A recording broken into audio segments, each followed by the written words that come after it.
Moi! Tänään puhutaan aiheesta, joka koskettaa meitä jokaista. Sähkölaskusta. Olet ehkä kuullut, että sähköverkkoyhtiöt ja energiamarkkinavirasto haluaa ottaa käyttöön tehomaksun myös tavallisille kuluttajille. Kuulostaa ehkä tekniseltä, mutta todellisuudessa se tarkoittaa yhtä asiaa. Lisälaskua tavalliselle ihmiselle.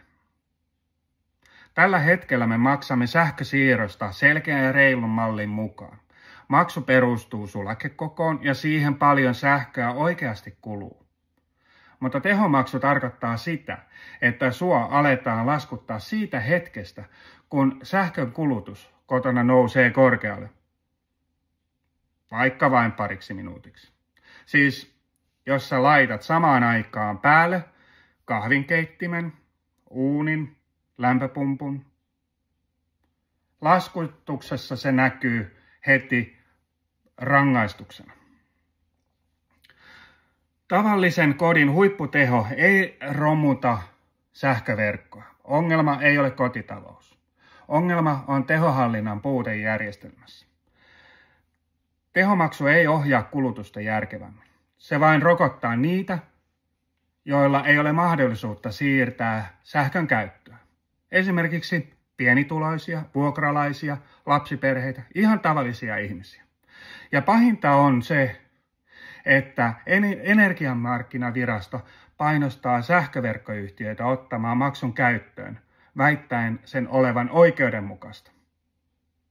Todellisuudessa se lisää vain monimutkaisuutta ja epävarmuutta. Moni suomalainen on jo tehnyt isoja investointeja ilmaston hyväksi. Lämpöpumput, sähköautot, aurinkosähkö. Nyt samoja ihmisiä ollaan rankaisemassa, koska heidän sähkökulutuksensa nousee vain hetkellisesti väärään aikaan. Tämä on täysin nurinkurista ja hidastaa juuri sitä ekologista siirtymää, joka meidän pitäisi kannustaa, ei rangaista.